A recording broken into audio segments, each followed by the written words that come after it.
Good morning, Christopher.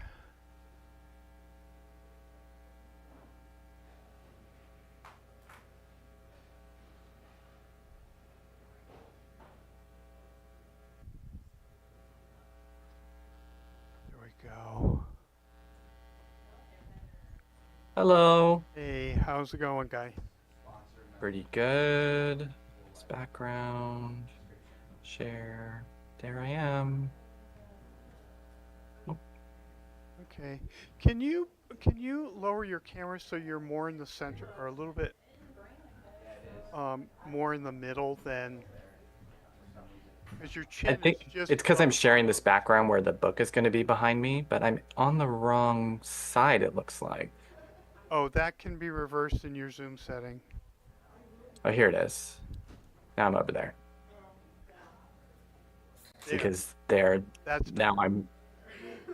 does that look good? Yeah, yeah. I'm just seeing your I don't want your chin covered. Is my chin Yeah, that's covered? better. Right. That's better. Okay. Oh, here. Got it. I know what I need to Right. move on my end. Okay. Hey, that looks Yeah. good. Thank you, Christopher. Turn on camera.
Oh, good, yeah.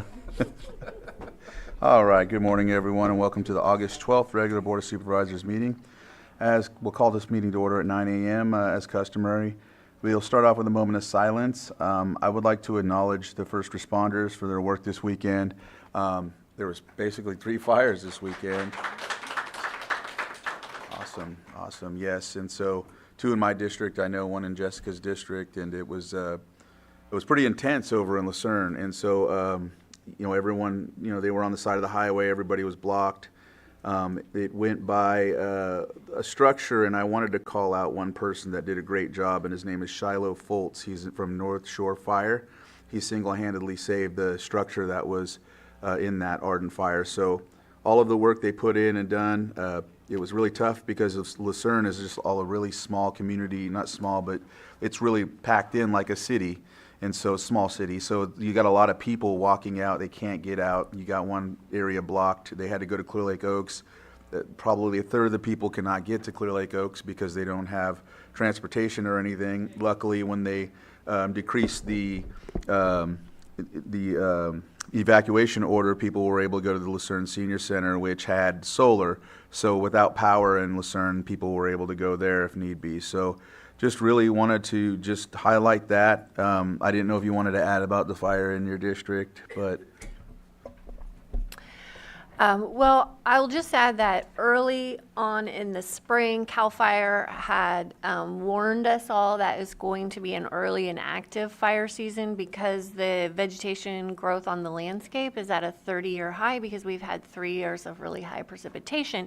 But because June and July were cooler than anyone can remember ever, we got a little bit extra time. So we are now squarely in fire season. The fuel moisture in the vegetation is getting to that level where ignitions are going to start happening. Like when we were over in Clear Lake a week or so ago, the brush was not burning there. That was a grass fire. And now we're seeing the brush starting to burn. So from here on out, we all have to be vigilant. We have to make sure we've got our defensible space, and we really have to work together and make sure that our friends and neighbors are safe if and when these events happen.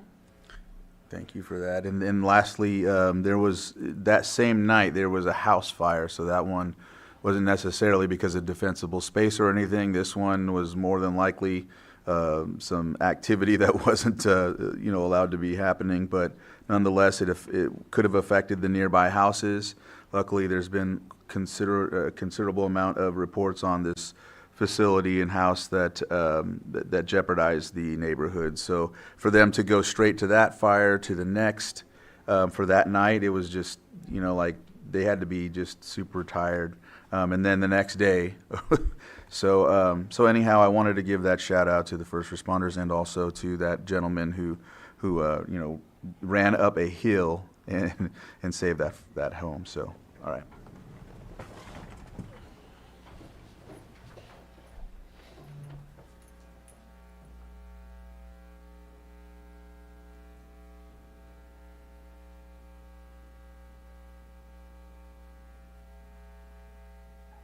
Vice Chair Rasmussen, could you please lead us in the pledge? Yes. I pledge allegiance to the flag of the United States of America and to the republic for which it stands, one nation, under God, indivisible, with liberty and justice for all. Thank you. Are there any extra items to add to the agenda? There are no extra items. All right.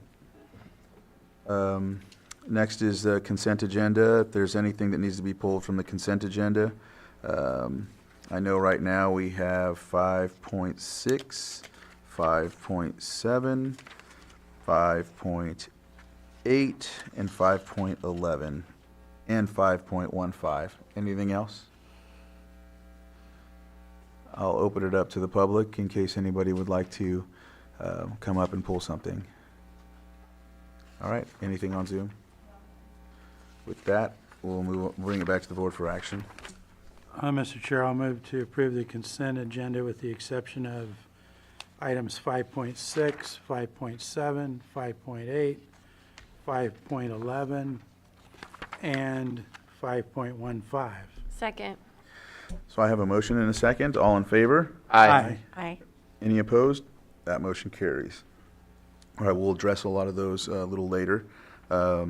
Public input is the next, is our timed items, 6.1. Public input is a chance for someone to come up and speak on something that's not on the agenda, and you'll have 3 minutes. Is there anyone that would like to come up and speak during public input? Sterling, if you can unmute, and you have 3 minutes. All right. Good morning, board. I'm here. If you guys can open up your emails, I was unfortunate not able to come, so I emailed all of you guys the charts in a PDF file.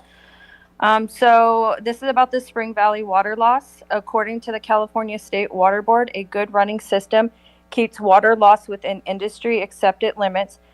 With only 420 customers receiving water, our water loss levels put us firmly in a category of a failing system. And by the chart you'll see in the email, it is clear this has been an ongoing issue for decades. During the 218 process last year, Supervisor Bruno was working to bring Special Districts Administration back to this board with the correct information for transparency. Since the 218 was shut down by the community, that accurate information was never brought forward. I am requesting that it be brought forward now, supported by the proof I have obtained by special districts and additional sources I have found to underscore the urgency of this matter. The Director of Special Districts knowingly moved forward with the 2024 Proposition 218 process while aware of this massive water loss, but did not include it in the rate study. That lack of disclosure breaks the transparency required by law and violates protections in the California Constitution. The director also has a troubling pattern of making unproven theft claims. She told the advisory board she marked a fence costing closely to $17,000 as urgent because she believes the community members were stealing cold patch. No proof given. This year, she claimed our major water loss was due to theft. Again, no evidence. This repeated baseless accusations are slander to our community and have caused real harm to its reputation. The neglect here is clear. The cost of treated water we've lost, included chemicals, employee labor, and power, far exceeds the value of the alleged $5,000 in cold patch. Ignoring this loss while spending unproven urgent project is not physically responsible, it's mismanagement. And I want to be clear, Spring Valley cannot be the only district in this county with this level of water loss. I strongly suspect other districts are experiencing similar loss, which could explain the repeated requests for new Proposition 218 rate increases.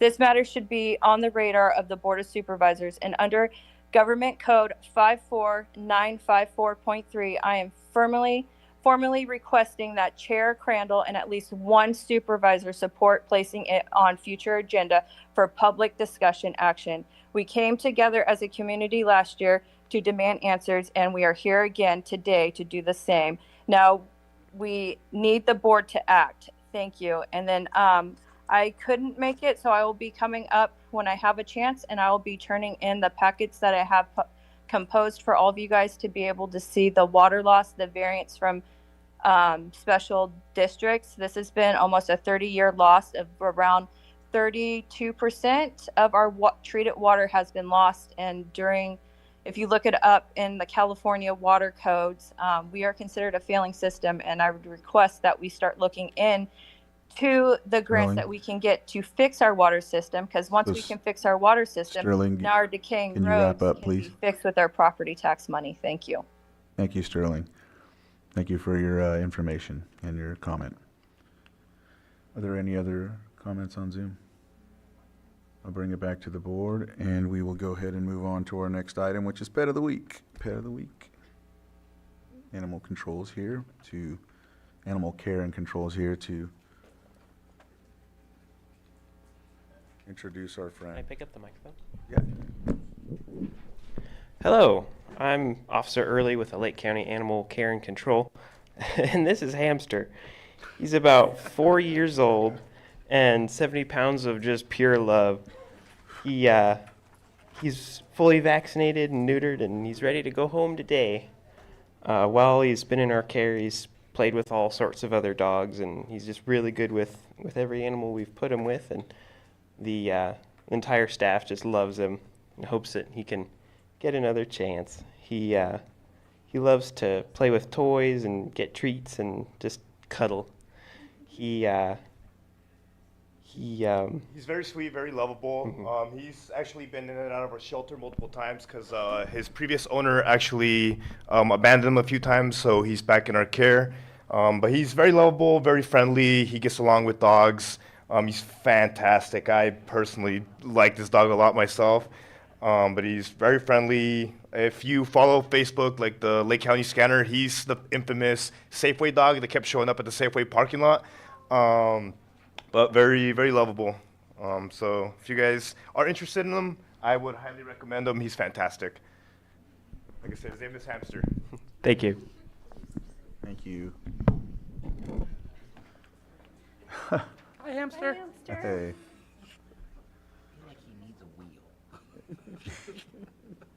We'll move on to our next item, which is 6.3, new and noteworthy at the library. And it looks like we have Jonathan online. Go ahead, Jonathan. I'm Christopher sorry, Beach, County Librarian. Oh my goodness, I don't know why I did that. I'm sorry, Christopher. No problem. Thank you for giving me just a few minutes to talk about what's new and noteworthy at the library. And this month, I want to highlight Sunrise on the Reaping by Susan Collins. Suzanne Collins is an American author and television writer who is best known as the author of the young adult dystopian book series, The Hunger Games. For that series, Collins has won many awards, including the Locus Award, Teen Choice Award, and the California Young Reader Medal. And Collins lives in Connecticut with her husband and 2 children. Sunrise on the Reaping is a young adult novel that serves as a prequel to The Hunger Games. It's set 24 years before the events of the original story, and it delves into the 50th Hunger Games, a brutal annual deathmatch orchestrated by a totalitarian regime in which Hamish Abernathy competed. Philip Womack writes for The Guardian, Collins is an excellent writer, and there are moments of surprising lyricism, which helps to lighten the grimness. In a literary touch, Hamish remembers a William Blake poem, Ah, Sunflower, reminding us both of radicalism and the importance of nature. The sunflower necklaces worn by tributes participating in the games are both symbols and, since they are fashioned from explosives, agents of destruction. The Sunrise on the Reaping is available now in print, audiobook, and ebook through the library system, and you can request this book or other materials through our online library catalog, which has the combined resources of Lake, Sonoma, and Mendocino County library systems. Requesting items is free, and items are sent to your local branch for you to pick up.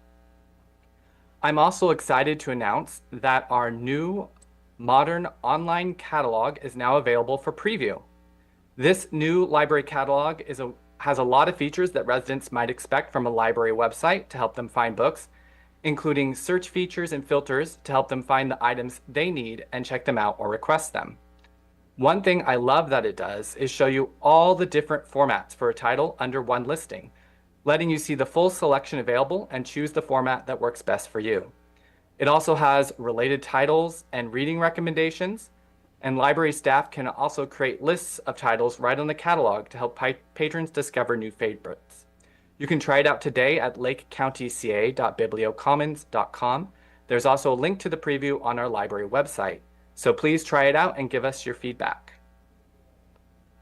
So you can learn more about our library system at our website at library.lakecountyca.gov, or of course, come visit your local library branch in Lakeport, Clear Lake, Middletown, Upper Lake, or on the Bookmobile. So thanks again for listening to what's new and noteworthy at the library. Thank you. Is there anyone that would like to comment on this? All right, I'll bring it back to the board. Christopher, once again, I apologize for that. I know better. All right. We'll go ahead and move on to the next item on the agenda, which is 6.4, presentation of proclamation designating the 31st day of August 2025 as International Overdose Awareness Day. Supervisor Sabatier will be reading this proclamation. If you're here on behalf of this, please come up and join Supervisor Sabatier. Please come on up.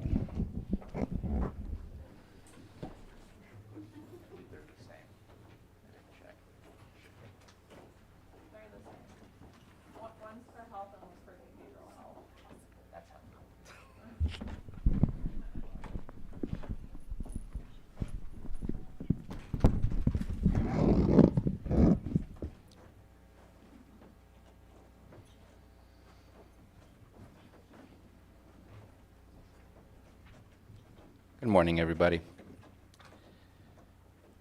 Today is a proclamation designating the 31st day of August as International Overdose Awareness Day. Whereas International Overdose Awareness Day is a global campaign held on August 31st to end overdose, remember those who have died without stigma, and acknowledge the grief of family and friends left behind. Whereas in 2023, 28 people fatally overdosed in Lake County, which was the 7th highest overdose death rate in the state of California, and is 2 times higher than the California rate. Lake County's rate was 43.8 per 100,000, compared to California's rate of 20.81 per 100,000 deaths. This data came from the California Overdose Dashboard. Whereas every person should have access to resources that prevent overdose and other causes of drug-related mortality, including naloxone, sterile needles, drug testing, and medication for addiction treatment. People who use drugs continue to be stigmatized and marginalized, discouraging them from accessing care and treatment. Whereas in Lake County, dedicated prescribers of medication for addiction treatment, harm reduction providers, behavioral health providers, and addiction recovery programs work tirelessly to provide residents with these resources. All overdose deaths are preventable via access to harm reduction, health care, substance use prevention, and treatment services, and naloxone, the opioid overdose reversal agent. Whereas local communities play a crucial role in eliminating the stigma of addiction, including residents, elected officials, parents, private and public organizations, hospitals, law enforcement, first responders, schools, and colleges. And whereas, and maybe even bus drivers soon, and whereas SafeRx Lake County, an overdose prevention coalition comprised of local agencies and organizations, including Lake County Behavioral Health and Lake County Health Services, will host its 5th annual commemoration of International Overdose Awareness Day in Library Park in Lakeport on Saturday, August 23rd, 2025, from 11 a.m. to 3 p.m. Now, therefore, be it proclaimed that the Lake County Board of Supervisors does hereby designate August 31st as International Overdose Awareness Day and urges Lake County citizens to join in this important observance. Passed and adopted on this day, the 12th of August, 2025, and signed by our board chair.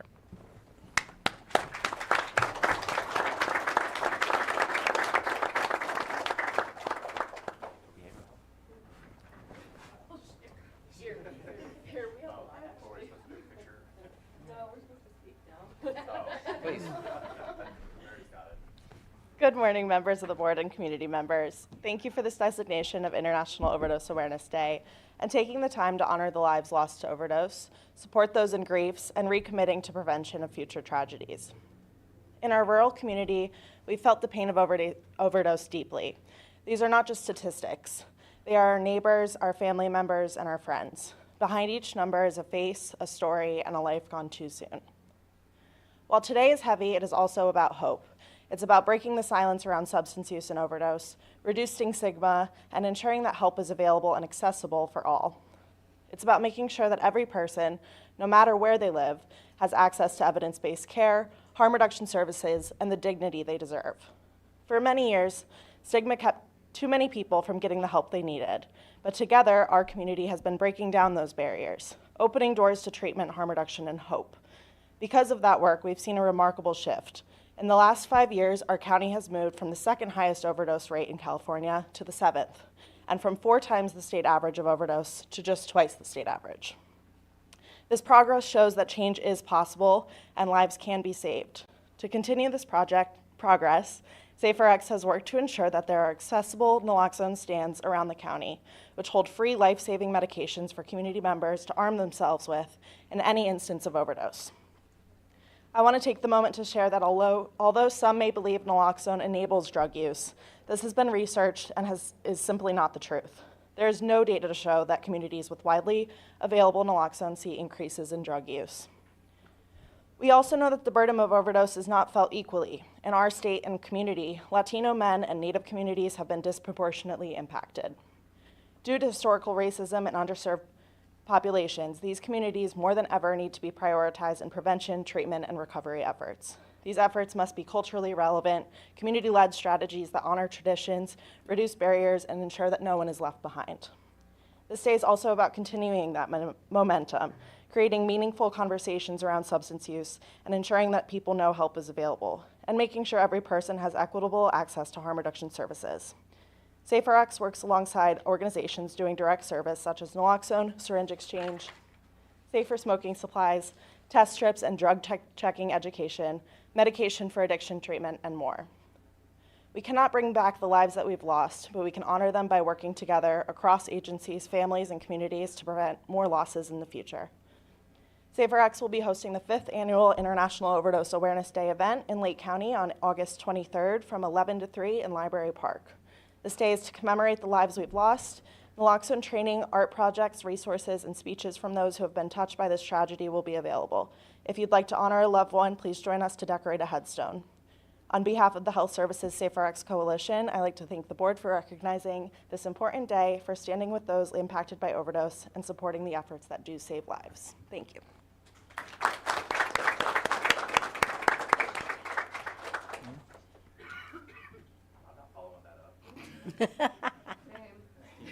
Anybody? Go ahead.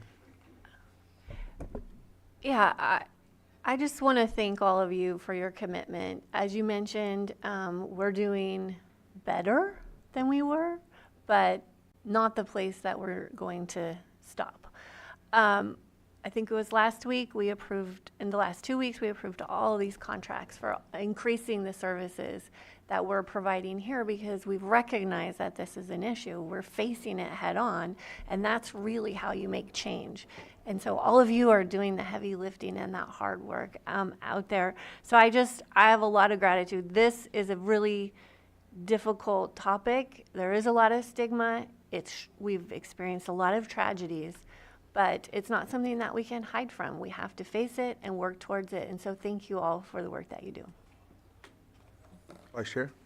Yeah, I appreciate everybody's work. I think one of the significant reasons for the improvements that we had is because of the collaboration we have in this county with our, not only our public agencies, but also a lot of other nonprofit, non-government organizations that are out there helping. And, you know, we can only continue to help and get it better by continuing on that line. So thank you. Supervisor Owen? Wow. You know, I was feeling pretty hopeless when I had seen that we were 2 times higher than the state average until I had seen, too, you guys had just mentioned the statistics on where we started from, and I didn't catch the date on that. 2019, 4 times the state average, and to improve and cut that in half, that's pretty impressive. So kudos and thank you so much for what you're doing. There is a stigma here, and you guys are working really hard to improve that, and I'm very impressed. So thank you for what you're doing. Yes. It's one of these things where there's a lot of overdoses on Indian country. I just wanted to highlight that, but I also, you know, I don't want to leave out the full county. But one thing that I really want to accentuate right now is that, you know, I feel like we're a little downstream here. We're trying to, you know, catch it when we can with naloxone and all of the other measures to try and prevent someone from losing their life. However, if there's a lot of folks that are considered overdoses which were actually murdered. And so because of the sale of it or whoever gave it to the person, some people are just constantly, that's just their lifestyle, they're addicted. But then there's some that are trying new things or just poisoned or whatever the case may be. So for me, my hope is that people that are affected by this and know if anything had happened to please reach out, because either specific people are the only sole people going down for these things, and others are out there still selling this drug and still giving it to people, and this just creates the same cycle. And so if anyone has any information, please be brave, be courageous, and turn these folks in so we can get to the root of this and catch it upstream more. I'll open it up to the public if there's anyone out there that wants to speak on this. All right, no hands in Zoom. I'll bring it back to the board.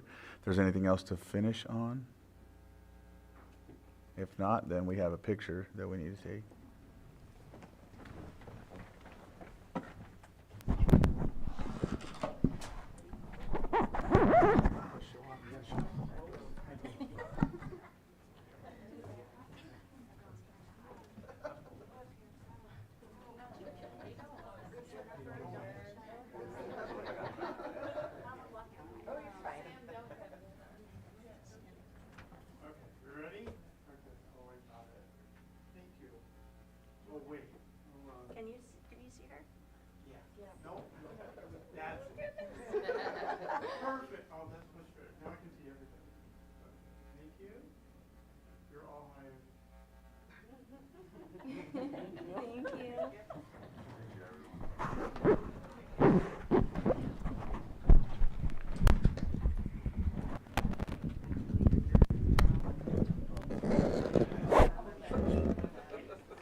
right. Next, we have our 6.5 consideration. Nope, we got 3 minutes. 3 minutes. All right. Something quick. CAO Parker. Since Director Arden is here, why don't we try to do 5, 6, and 5, 7? 5, 6, and 5, 7. Here we go. Approve, 5.6 is approve agreement for professional services to provide alternate public health officer services with Anju Goel, MD, MPH, for a term of 12 months for an amount not to exceed $95,000 for the term of the agreement, and authorize the Health Services Director to sign. Health Services Director Arden and Lisa Farraco. Do it right? Farraco. See, I knew it. Go ahead, Supervisor. Yeah, the reason I pulled it, this and 5.7 is because I'm just wondering why we have to have 2 alternates, because we do have our new PHO starting soon, in a few weeks, and I don't believe we've had 2 alternates in the past. So just before we approve these 2 contracts, I just wanted to get a better understanding. Yeah, thank you, Supervisor Pyska. The reason why is redundancy. The light's on. Yeah, I tapped it. There you go. There you go. Always have a problem with this thing. Okay, so part of the reason, redundancy, expertise. Each backup health officer brings a different level of expertise, continuation of operations planning, recruitment pipeline. Also, if our new health officer were to go out on a long vacation or medical leave, if we just had one, they may not be available that entire duration, so it'll give us another option to help for coverage. So it's, this would be a good thing for us long-term planning. I'm kind of feeling like Jessica is, that with one, with our new health officer coming in, I just didn't see and I thank you for bringing that up, because I meant to. Is the background concern cost? Well, cost is always an issue. And I feel like we will have that redundancy when we have our PHO and our alternate. So I can't really justify having, a PHO on paid salary and then 2 contracts for backup. I concur on that. Okay. All right. Go ahead, Vice Chair. Yeah, thank you, Supervisors. I had the similar questions yesterday, but I did talk to Director Arden and no longer have the concerns, just because of the implications that could happen if we don't have somebody readily available to go. For example, if the PHO, the permanent PHO, were to be, say, out sick or unavailable, and then also the backup was unavailable, then we're in a situation where we can't sign death certificates or birth certificates or things like that. I also had concerned about the cost as well, but in discussion, it sounded like we wouldn't most likely be anywhere near even the 95,000 with both of them combined over the course of the year. So that's why I was comfortable with it after I had discussion with Mr. Arden. That's correct. It's just up to 95,000. Doesn't mean we're going to use the 95,000. It's one contract, I believe, is for 4 hours minimum a month, and the other one is for 6 hours minimum a month. So it would be at their hourly rates. So. Supervisor Sabatier and then Supervisor Owen. Just to clarify that, because I was just doing the quick math, and this wasn't necessarily an issue for me, other than if we use them, we have to use them.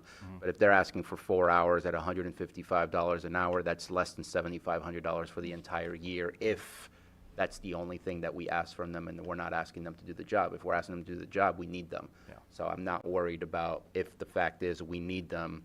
$7,500 is not something I'm too worried about at this moment in time. Supervisor Owen. Yeah, and you know what, that makes me feel better, because I misread it. I thought it was $95,000 apiece. No. So that's why I was concerned about it, was strictly because of the money. So, so I'm glad I asked the question then. Yes. I kind of figured that might be the case. Yes, Yeah, that it's was it. So I up just to kind 90. of I did read that portion, but I still thought we were contracting to 95,000. Yeah. I apologize. It's just my emergency planner in me. I always like to have redundancy and lots of different expertise at the table again. Long-term wildfire, natural Yeah. disaster. It's good to have these health officers, another pandemic. Yes. Each one brings a different level of knowledge and different expertise, a skill set to the table. And again, God forbid if something were to happen to our primary health officer, it would be nice to have two on rotation filling in because sometimes you like to take a vacation. No, I feel sometimes you're better out sick, after so. finding out it was the hourly and 4 hours and 6 hours, so that's fine. And I think the more relationships we have with people with this expertise, the health officer, again, it helps build that recruitment pipeline if there's ever an opening again in the future. And God forbid that doesn't happen anytime soon. All right. If there's anyone from the public that has a question, concern? All right, I'll bring it back to the board for action.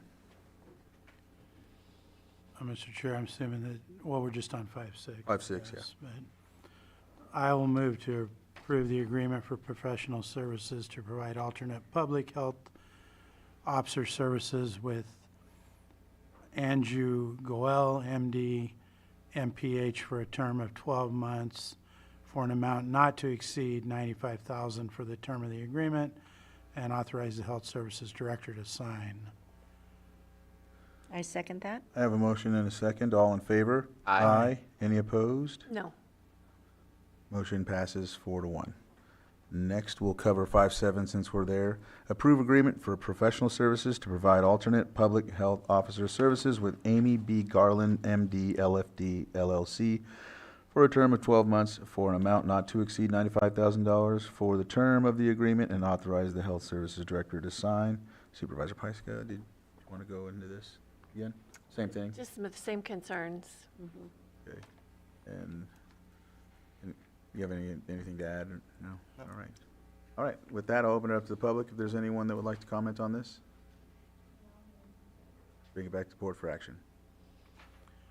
Mr. Chair, I'll move to approve the agreement for professional services to provide alternate public health officer services with Amy B. Garland, MD, LFD, LLC, for a term of 12 months for an amount not to exceed $95,000 for the term of the agreement, and authorize the Health Services Director to sign.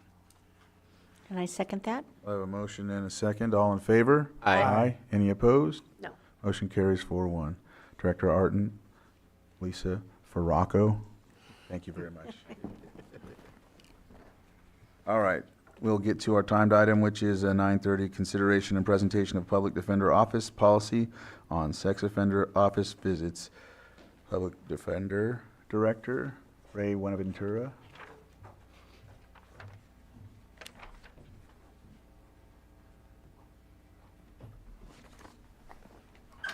Mr. Chair, by just way of introduction, this is Jennifer Ramon. She's my second in command at the office.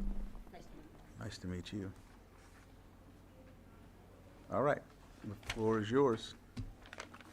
Your Honor, I was going to say Your Honor. I'm so used to being Too much in court, yeah. There apparently has been some issue regarding the memo I sent to the board and the actual policy I outlined. I will just say it. I apologize for that. What happened was, when I got the request to write a memo on my presentation, my understanding was that I was supposed to just essentially do a summary of our policy, and that my actual policy would be attached. I had previously sent the policy, which outlines in specific detail what our requirements are and how our procedures are to interview clients that fit within this category. So because of that, and because I join in the need to make sure that the public is fully aware and there is no conflict and that the public has the full information, or if the board wants to continue this item to another date and certain, we would happy to present. We are ready to present now, but by way of just full transparency, we have no objection if the board and the rest of the board members want to continue to another day. All right, thank you for that. Well, we are quasi-judicial, if that means anything, right? Yes. Supervisor Sabatier.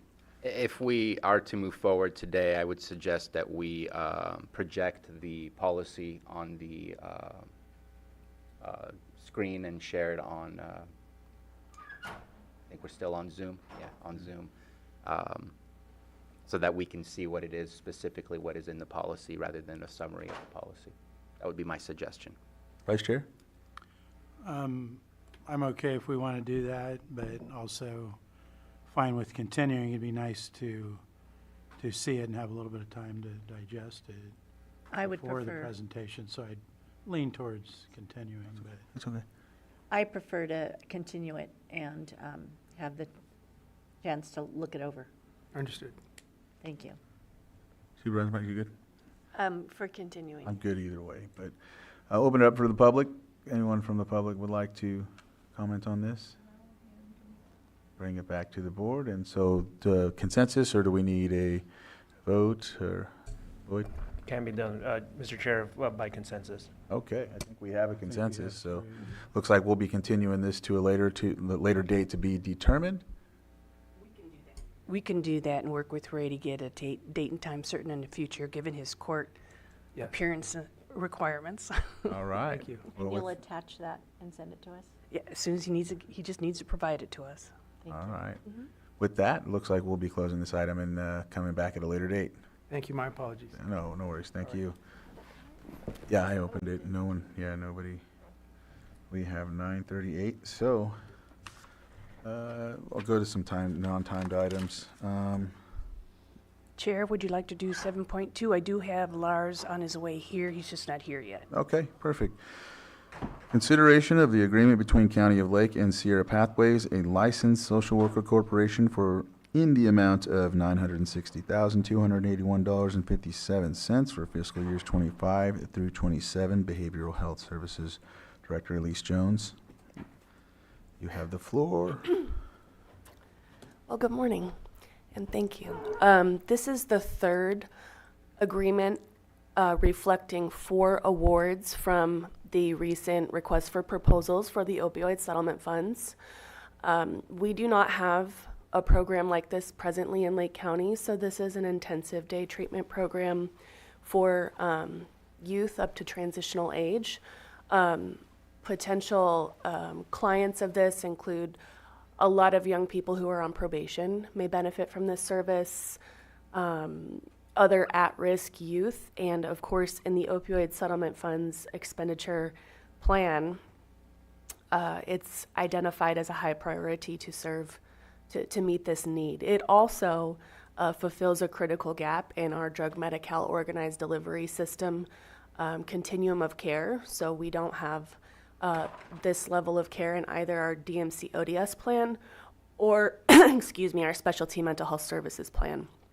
And so it's important to note that this is a co-occurring program, so it's for youth with both mental health and substance use disorder needs, and you will see more integration of programming over the course of the next forever, because that's been a huge focus of behavioral health transformation that initiated with CalAIM.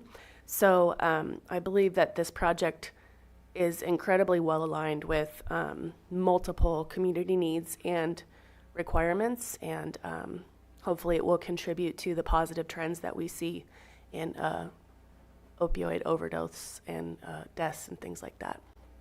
Thank you. Any questions from the board? Supervisor Sabatier?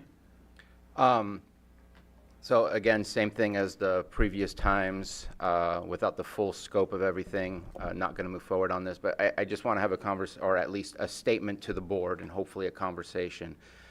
I see no protections. We are giving away money for good reasons. We need some of these things, but there's nothing that protects us from how that is used. The money will be used to renovate the buildings. The previous item that we did last week, they're going to buy property and build a building based on the money they get not only from us but also from the B-CHIP. And there's nothing that says they can walk away and sell the property and make money off it. There's nothing that said, like, maybe for the B-CHIP one, because there's connections here, there's nothing connected that protects us from anything changing after the fact. There's no clawback. There's no, you will serve the community for 5 years. I see nothing to ensure that the money we're giving to them, which I see almost like a donation of sorts, because it's not an exact, I don't see this as a service versus getting a corporation or private business started up and running. I anticipate in the future, if it breaches the $100,000, we'll see a service contract of sorts.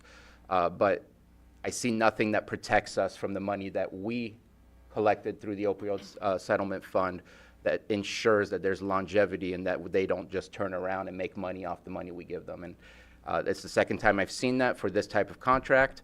And I'm just very concerned in the way that we are providing these funds. Any other question? Did you want to? I have one point of clarification. Yes, this will be a service contract for Medi-Cal reimbursable specialty mental health and potentially DMC ODS services. So that's how you sustain it in perpetuity, is through Medicaid funding. And despite everything, the state is still very much pushing projects that draw down as much federal financial Medicaid participation as possible. Yes, that's the sustainability plan. Supervisor Owen, did you have something? That should have maybe been mentioned in this presentation earlier on so that we knew that. But the tracking of it too is an issue, knowing where it's going and how it's being used and what the results, ultimately what the results are going to be with it. I was pretty impressed with what has happened with the opioids, the drop in opioid deaths, but I too have an issue with not the lack of tracking. Bless you. Sorry, I heard a sneeze. Sorry. Right. Anything else to add? Supervisor Sabatier? If I may, and I don't mean to argue or push back. There are some reporting requirements. There are some specifics in there for tracking certain things, financial reports. So some of those things are in there. I feel there's still a piece that's missing. I just wanted to at least make sure that you were aware that there are some tracking of and reporting that is required. And I don't see that as often in that level of detail, so I do appreciate that being there. I still have enough concerns that today I can't support it, but I do appreciate the changes that have occurred in order to ensure that we do get those future reports. Just wanted to acknowledge that. Anything else over here? If not, I'll open it up to the public. Anyone from the public have a comment on this? No hands in Zoom. I'll bring it back to the board for action. Mr. Chair, I move that we approve the agreement between the County of Lake and Sierra Pathways, a licensed social worker corporation, in the amount of $960,281.57 for fiscal year 25 through 27, and authorize the chair to sign. Second. So I have a motion and a second. All in favor? Aye. Any opposed? Nay. I have a motion carries 3-2. Thank you very much.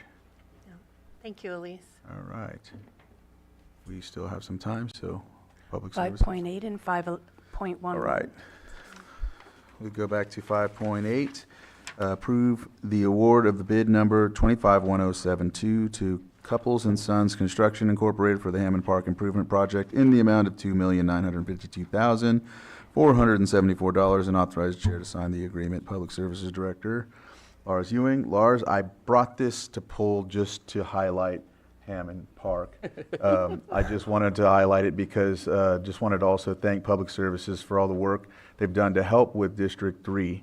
I know in the full Lake County, but I'm just saying, you know, with the harbor dredging, with this, with also the signs and all of the other things that Public Services has been doing to help the district, my district. I just wanted to highlight Hammond Park and how awesome this is coming to fruition. So I really don't have questions or nothing. I just wanted to do that. So if you have anything to add. Great. You're welcome to pull those like that anytime. Yeah, I appreciate that. It is one to highlight. It is a relatively administrative process here, which is why I was on consent. The project is pretty significant, certainly in terms of county park improvement projects.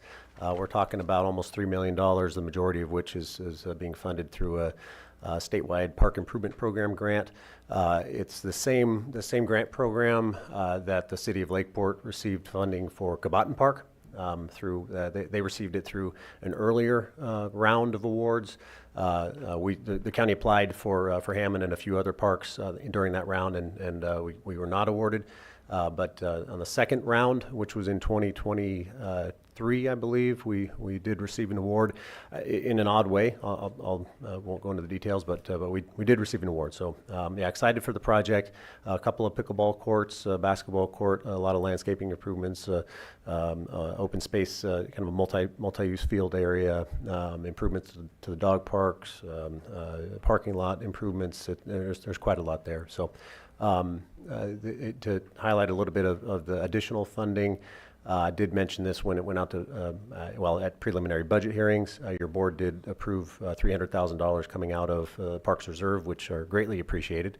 That makes up the difference from the grant award to the actual bid, the bid amount.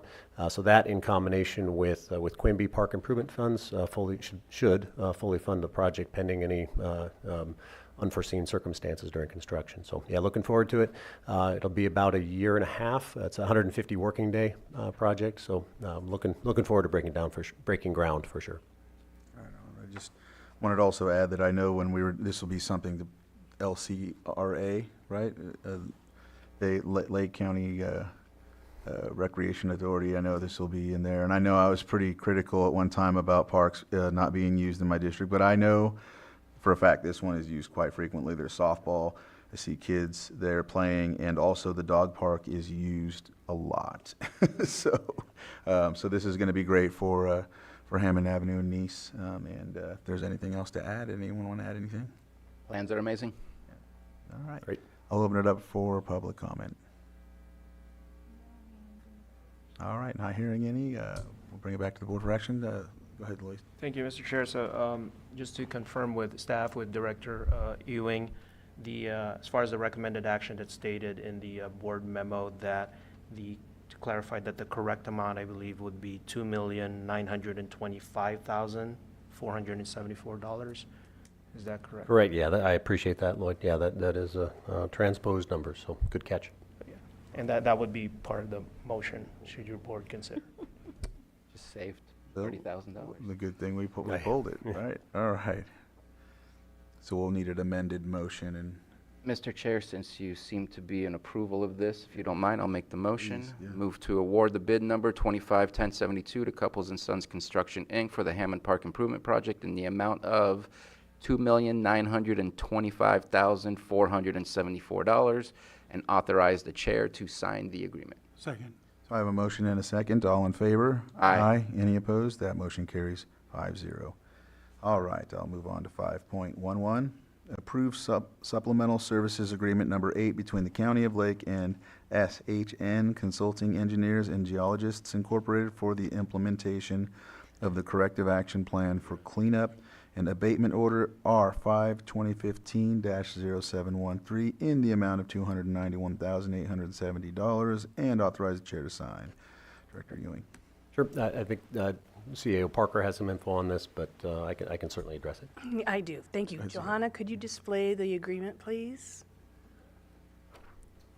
The reason that we pulled this item was because at the time of posting, the agreement was updated after the fact, so it was not available until we did reposting on Monday, so it didn't meet the 72 hours notice to the public, so we're doing it right now. Merely an administrative function. Yeah, the only change is signatures on the agreement. The original agreement that was, the agreement in the posted agenda did not have either both signatures or the signature of the contractor, one or the other. So the revised agreement includes both. Okay. Any questions from the board? Supervisor Sabatier? Yeah, thank you for pulling this for a different reason. Just a random question. The new wells and everything that's going to be put in, those are all new? They're not continuing and redoing the ones that are already there? No, we have, the landfill has 4 or 5 dozen wells Right. for various reasons, and these are 5 new wells entirely. Okay, thank you. Anything else from the board? Not hearing anything, we'll bring it to the public, so if there's any comments. Not seeing or hearing any. Nothing on Zoom? All right, I'll bring it back to the board for action. Mr. Chair, I move to approve supplemental services agreement number 8 between the County of Lake and SHN Consulting Engineers and Geologists, Inc. for the implementation of the corrective action plan for cleanup and abatement order R5 2015-0713 in the amount of $291,870 and authorize the chair to sign. I second that. I have a motion and a second. All in favor? Aye. Any opposed? That motion carries. Thank you. Thank you very much, Lars. Next, we'll move 515. Yes, we'll move on to item 515, which is the special districts item. It's numbered at 25801, and that's all I know about it, so I'll give the floor to CAO Parker. Thank you, Chair. On behalf of Director Bore, she's asked that this item be moved to the 19th. Okay. All right. Any questions for, okay, I'll open it up for public comment. There's no hands in Zoom. All right, I'll bring it back to the board, and we will go ahead and just move this to next week, postpone it to next week. Those are all of our consent agenda items. It looks like we have some time, so we'll go ahead and take a quick break and come back at 10. Chair? Yes. I'm sorry, you may want to give yourselves a 10-minute break. We have a lot of 4-H young adults in the lobby. So we will go ahead and do a 10-minute break then, and we'll come back about 10:05. There we go.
All right, welcome back from the break. We are now at our 6.6, 10:15 item. I can say that because we're on time for it, for once. Consideration of presentation by UC Cooperative Extension and Lake County 4-H youth members, Supervisor Pyska and the UC Extension.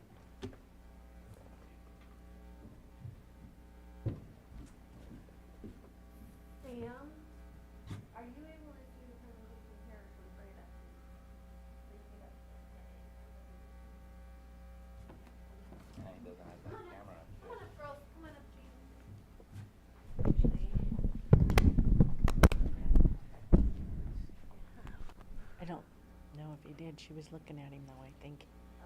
They made eye contact. So 4-H, a lot of people don't realize, is a program through the UCCE Cooperative Extension, and Jean manages the program. Oh. And we had these girls are going to share the presentations that they did recently in Tehama County. And we've got some certificates and some awards, but I'm going to pass this over to Jean to kind of talk about what you all been working on as you're also getting ready for the fair. Thank you. I want to look at you. Okay. Hello, my name is Jean Goulart, and I'm the Lake County 4-H Community Education Specialist, supporting and overseeing all 4-H clubs in Lake County. Thank you for the opportunity to celebrate our amazing youth who are excelling through Lake County 4-H. I look forward to sharing other youth with you throughout the year.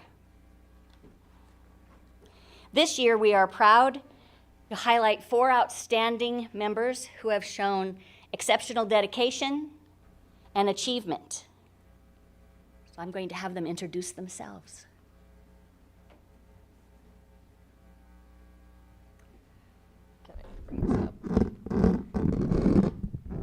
Hello, I'm Phoenix Rain. This is my 8th year in Anderson Marsh 4-H, and I'm going to be the club's president. I'm also the teen leader for 3 projects, which include Civic and Leadership, the county-wide robotics project, and also the county-wide archery project. And for this year of fair, I'm not only doing 2 lambs, but also 49 still entries. And if anyone has any questions, I'm happy to answer them.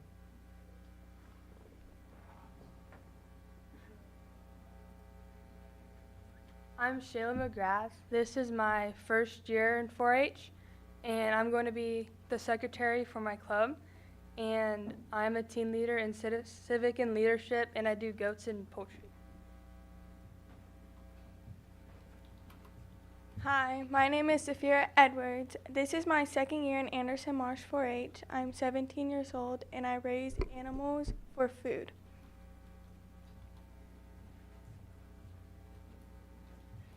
I'm Emmy. This is my 8th year in 4-H. I do lambs, poultry, and archery.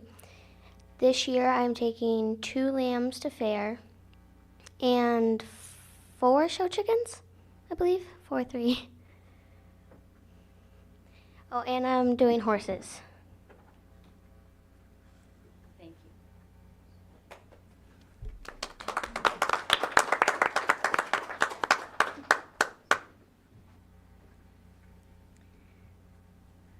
So Phoenix Rain, Saphira Edwards, and Emmy Hayes competed in Lake County Presentation Day.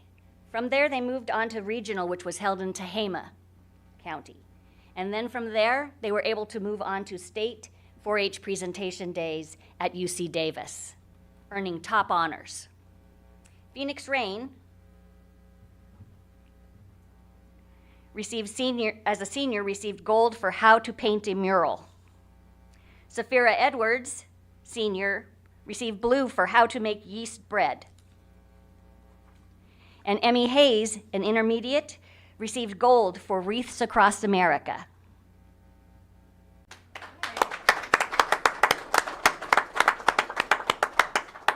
These young leaders didn't stop at competition.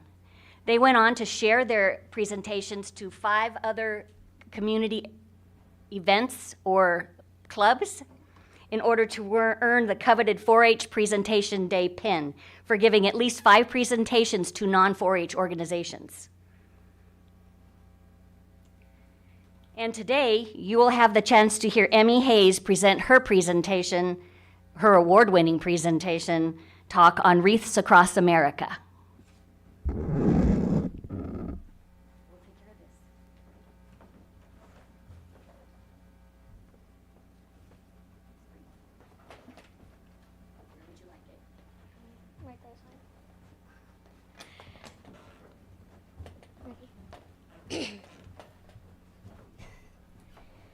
Did you know 131 veterans pass away each day and 22 of that 131 commit suicide from the past trauma of war? Hi, my name is Emmy Hayes, and I've been in Anderson Marsh 4-H for 8 years now and participated in Reach Across America for 7 years.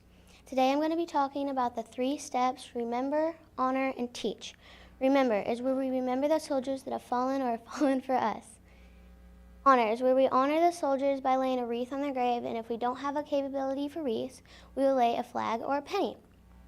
Here beside me is a replica of all the cemeteries that participate in the Wreaths Across America, and Harrington, Maine is one family that hand makes all the wreaths and trucks and planes them out across the United States. If you look at my other board, you'll see pictures of me participating in the Wreaths Across America for the past 7 years.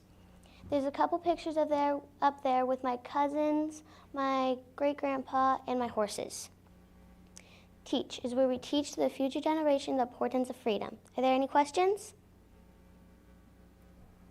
Any questions from the board? All right. Thank you. Are there any veterans in the room?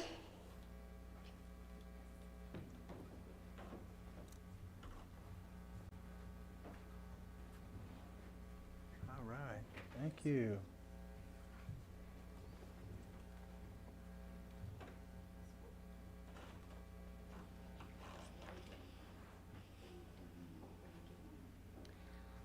We are giving you cards about the Wreaths Across America and to honor your service. Thank you for that. Supervisor Sabatier? I do have a question for you, if you don't mind. Thank you for the presentation. Awesome. Love it. What got you inspired to take on this topic and get you started on it in the first place? My great-grandpa was in the service, and I would like to serve one day, and I really enjoy cleaning off graves, laying wreaths, and participating in the ceremony every year. That's perfect. I'm sure you've gotten some pretty amazing stories from him as well. Yeah, it's cool. Yeah. Is that all? What branch do you plan on joining? I want to do the Air Force or the Army. Just so you know, us Army soldiers, we always want our kids or younger kids to join the Air Force for some reason. It's just one of our things. It's like graduating for us. Like, no, we want to send them there, you know. So anyhow, just thought I'd add that. Okay. Thank you. Thank you. Any comments, or are we continuing forward? Sorry.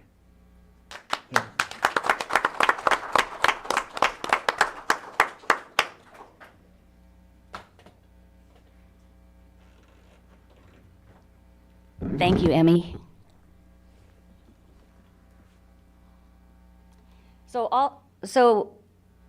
Also at the state field day in UC Davis, Phoenix Rain received gold for a state robotics event, and she's also the Lake County-wide robotic project leader with Reynolds Inc.'s engineer that has trained to be a 4-H volunteer.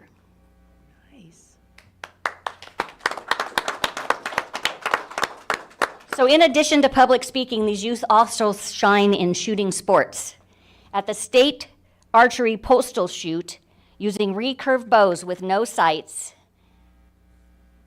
Phoenix Rain earned gold with 175 points. Shayla McGrath earned bronze. Emmy Hayes earned silver. So a little explanation about a postal shoot. The youth apply. The state sends us targets with their names on it. We measure different distances, 10, 20, 50, and they have 6 arrows for each distance if that's what they signed up for, so they don't always have to do all 3. They can choose. And then we mail the targets back to the state, and they're judged and pointed are added, and that's how we do a postal shoot. Okay. So I'd like to introduce, just to stand up, please, Karen Hayes, our civic and leadership. Sorry, thank you. See, it happens no matter what age you're at. When you practice public speaking, it happens. Okay, she's our leader for that. She's been in 4-H in our county for 22 years, and her assistant or vice leader is Sakura Rain. Sakura. Thank you very much. I just wanted to recognize you for the civic and leadership and for the community. Thank you. Yes. They weren't expecting that. It's my little ad lib, so sometimes those don't go smoothly. So, these youth are also active in our citizen and leadership group for teens working toward attending state and national leadership conferences, including the Ignite conference in Washington, D.C. in March of 2026. The cost for each participant is about $14,000 plus airfare. And since spring, they've been fundraising their little hearts out trying to raise this amount of money.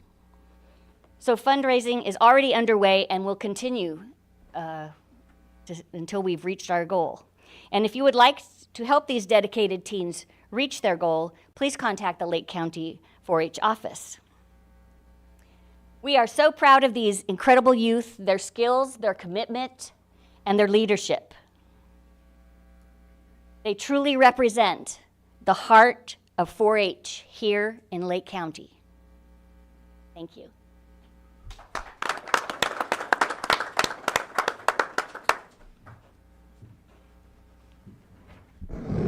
Well, thank you, Jean, for helping organize this presentation so that we can highlight this work. And I know 3 of the girls, you've been here before and helped us open meetings and helped us with the pledge. So I really want to make sure that you feel comfortable here. This is your government. This is your building too. And as your role as leaders, I hope that you continue to grow and stepping up to all kinds of opportunities to lead in this county or whatever community you end up in. Because a community is only as strong as the people that volunteer and step up. So I know you're on the right path. You're doing a lot of great things. And we've got some awards and pins for you. So let's.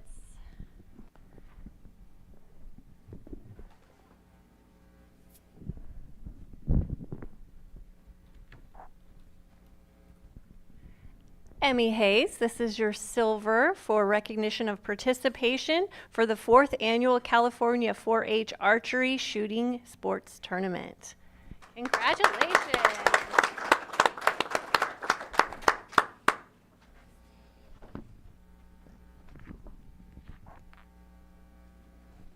And Phoenix Rain, this is your recognition of participation for the 4th Annual California 4-H Archery Shooting Sports Tournament.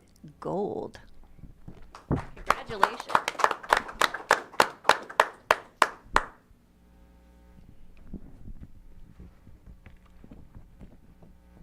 And Shayla McGrath, recognition of participation.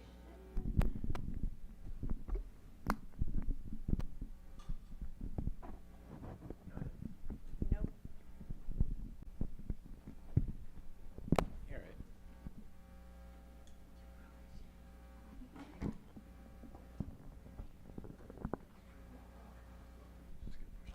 Does that work? Okay. There you go. Great.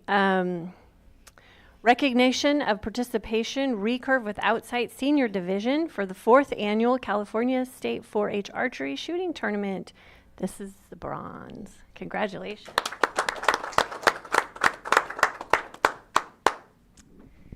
And for your presentations,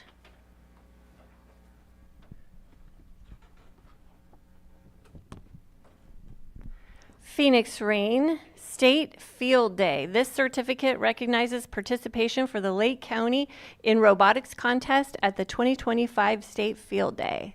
Congratulations. Did we lose the mic again? Sorry, Sam. Oh, it's back. I fixed it. Okay.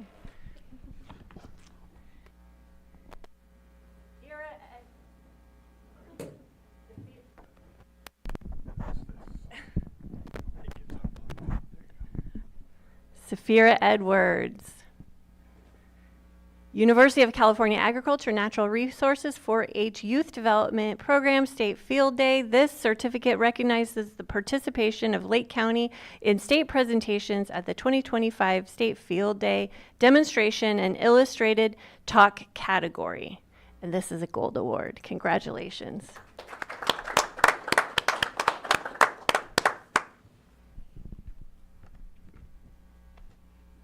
Phoenix Rain. University of California Natural Resources 4-H Development Program State Field Day. This certificate recognizes the participation of Lake County in state presentations at the 2025 State Field Day demonstration illustrated talk category. Another gold. Congratulations.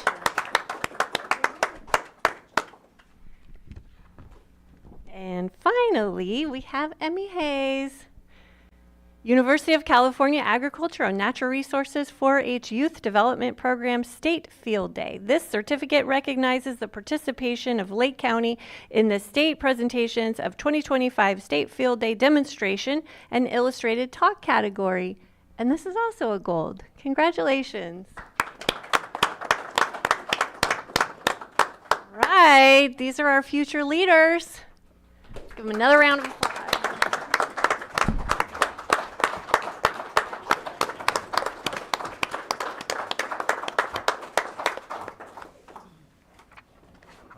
Supervisor Owen? Okay. You know, while we were going through that, I just wanted to say how impressed I was. And for those of you that are familiar with 4-H, you know just what great life skills it gives to our youth. And it takes a lot of leadership from the parents and volunteer to make this work. So the fact that you guys have done so well and went so far, of course, goes back to our leaders. So we need to say thank you to them, to our volunteers, the adult leaders that have stepped up. That's amazing. I think 4-H started about 1902 in Iowa as like tomato club and a corn club. But it's mostly known for its agriculture. But what a lot of people are not aware is the number of programs that 4-H actually offers. There's a vast number of programs. I do know that I have recommended it to a lot of people, especially in the homeschool area, to use that as part of their curriculum. Your science, they offer a lot of science classes, the robotics, everything from agriculture to arts. So who doesn't like doing photography? You know, and that's one of their classes that they do offer with our 4-H programs, and it kind of levels up. And so you've got your phase 1, phase 2, phase 3, so they can become pretty proficient at it. And I just can't say enough for the program. And you are our future leaders, and it really takes adult dedication to make this work. And not just from the leaders, but from the parents and them investing in your future. So kudos and thank you so much.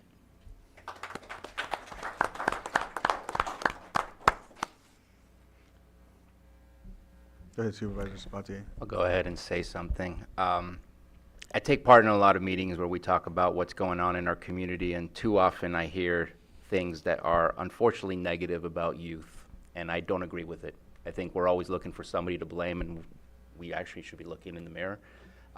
You are a prime example of what our youth is doing, and that we have a bright future ahead of us. Thank you for being such a good example. Thank you.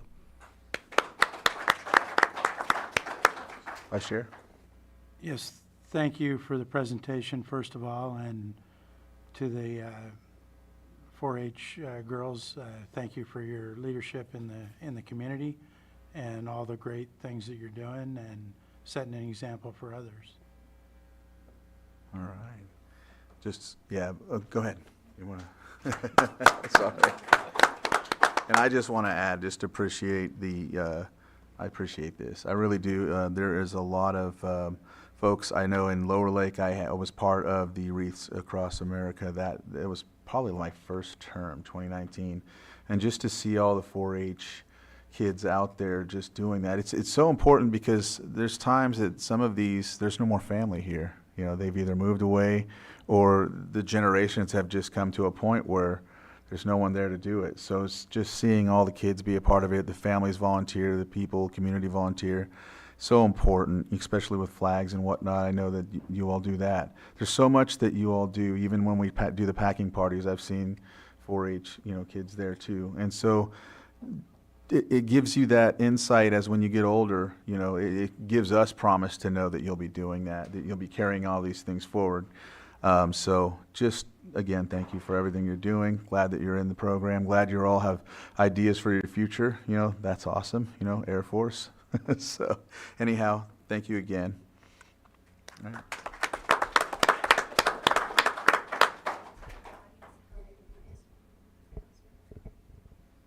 Oh, yeah. She's going to share how to be a part of it. So there are online stuff you could go participate with. We do fundraisers every now and again to sell wreaths and raise money for it. You could go on December 13th to the ceremony in Lower Lake Cemetery. It's a ceremony at 9 o'clock. It's really fun. I think you would. It's all of the cemeteries across the United States at 9 o'clock. Nice. Thank you for that. There any Thank you, public Emmy. comment? Anybody would like to come up and speak about this presentation? All right. Any on Zoom? All right. Oh, yeah.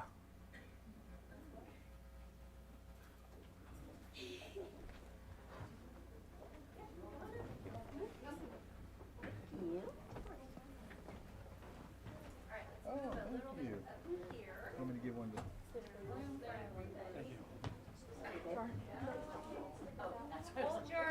Hold your awards and your pins up.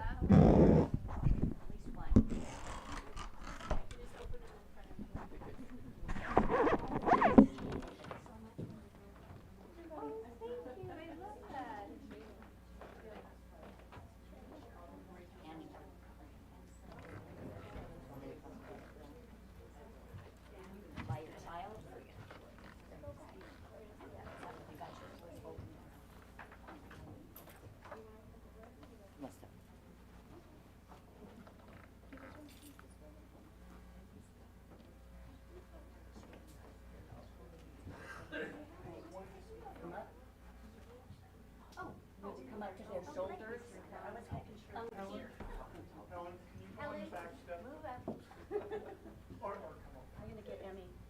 I used to give her dad driving lessons.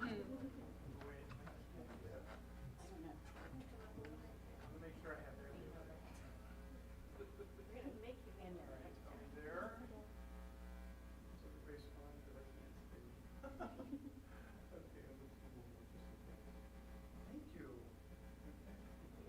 Thanks everybody for coming in. See you at the fair.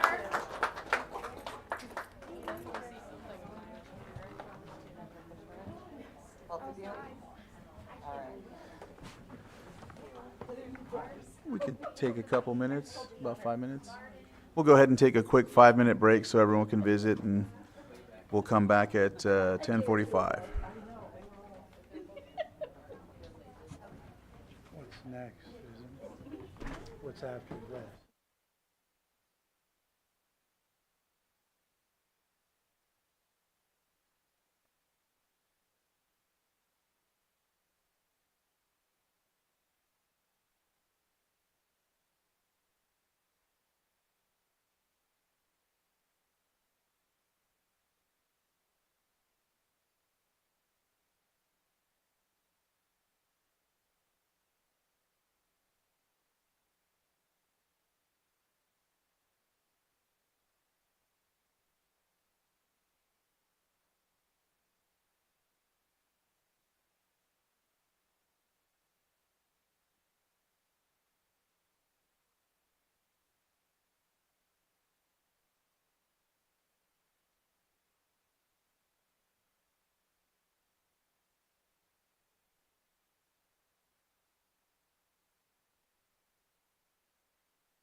anything From what I've different. seen of the work. And then we'll go. I drove our- All right, just real quick, we're gonna open back up and go into closed session briefly. We have 8.2, conference with legal counsel, existing litigation pursuant to Government Code 54956.9 D1, FERC proceeding number P77, Potter Valley Hydroelectric Project, and 8.3, public employee evaluations title, interim public works director, public services director. With that, we'll go into closed session and we'll come out about 11:30-ish. We'll tune in with you then.